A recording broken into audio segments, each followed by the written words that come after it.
Toi, t'en connais des gens sales, hein? Oui, plein. Qui ça? Ben, mon tonton, ma cousine et ma tati. Ils sont sales, hein? Ah oui, et en plus, tous les soirs, ils ne se lavent pas les dents, tous les matins non plus. Et ils se lavent pas du tout. Du tout, du tout. Même quand on va chez les gens, ils ont honte parce que c'est mieux de se laver. Est-ce que tu as des copains et des copines dans la classe qui sont sales? Non, personne.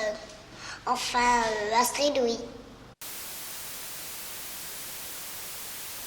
Qu'est-ce que c'est un snob? Bah c'est simple, il a l'arrêt à peu près au milieu, il est coiffé, il est crêpé quoi. Il porte son costume croisé, ses belles chaussures de snob à 10 000 balles, son impair avec des boucles derrière quoi. Il se promène avec la main comme ça. Voilà. Ils nous regardent et ils nous disent regardez-moi ça, ils ont des Lewis, ils sont dégueulasses. Ouais, alors... seulement ils nous regardent. Ouais, c'est nous. Alors quand un snob vous regarde, qu'est-ce qui se passe? Bah on le regarde aussi. Puis quand on en a marre, on lui dit de s'en aller, puis s'il veut pas s'en aller, bah on l'aide à s'en aller quoi.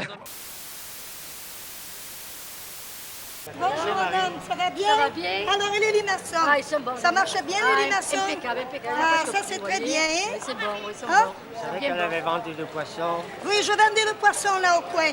Ah, je me rappelle. Oui, Oui. oui. Oh, mais ici, il y a tous Lorsque les- j'arrivais le matin, je commençais à crier « Et qu'il est raide le maquereau !» Je sais plus de voix. Alors, On voulait couper les beaux violets! Oh là. Et quelle est belle ma Clovis! et votre poisson, il était toujours frais. Ah, il était impeccable! L'obsession de la silhouette est très importante chez la jeune fille. Alors, que faut-il leur dire? Eh bien, la silhouette dépend bien sûr du squelette, la grandeur, du capital musculaire, qu'il faut développer par la gymnastique, le sport, la danse, et du recouvrement de graisse. La graisse a deux compartiments.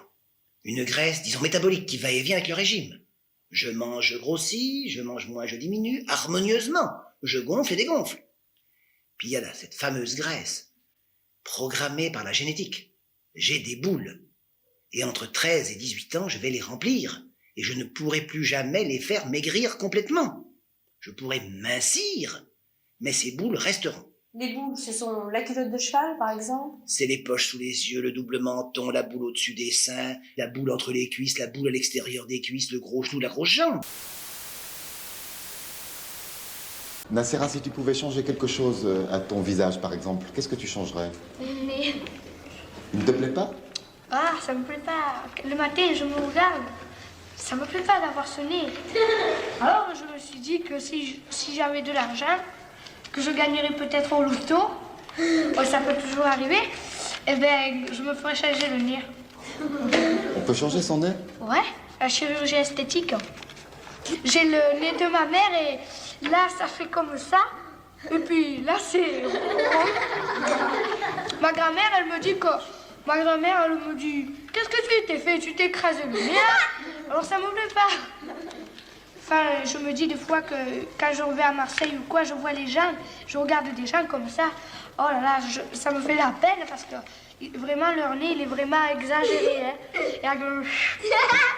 C'est vrai, il y en a qui l'ont comme ça, il y en a qui l'ont. Enfin, ça me plaît pas le nez. Si je pouvais, je me l'enlèverais. Oh.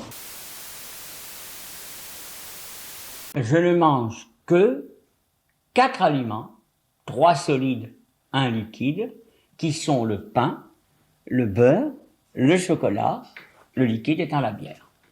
Depuis 48 ans, vous ne mangez que ces 3 éléments. Jamais autre chose. Vous ne pouvez pas ingurgiter Non, autre je chose. suis né dans une alimentation générale, une épicerie. Vous étiez Donc, bien placé. J'étais bien placé justement pour, disons, pour avoir l'embarras du choix dans l'alimentation. Bien. Bon, on m'a tout offert. Et rien n'est passé au niveau du palais, si vous voulez, au niveau du goût. Rien n'est passé que ces aliments que vous voyez devant moi. Mais ça doit être lassant alors. Pas pour moi. À quelqu'un que j'aime très fort. Alors, cette personne n'est pas loin dans Paris. Et, bon, moi, j'aime pas dire des messages d'amour que tout le monde comprend. Donc, j'ai décidé de faire un code d'amour, un code que personne ne comprend. Et ça rend les gens toujours ahuris quand ils m'entendent dire JTA PXXL. Et je sais qu'il n'y a qu'une personne qui la comprend. Et voilà, donc c'est le seul mot d'amour que j'ai à dire. Et je crois que ça risque de toucher une personne très près de moi qui comprend ce que ça veut dire, puisqu'il l'a composé avec moi. Voilà, c'est tout. Par rapport à vous, je suis immortel. Mais de fait, je ne le suis pas. Je suis mortel, j'ai un temps donné qui est très grand, qui correspond à certainement plusieurs milliers d'années, mais qui est un temps imparti quand même à chacun d'entre nous. Je suis né un jour, oui. Oui. Il y a 17 000 ans.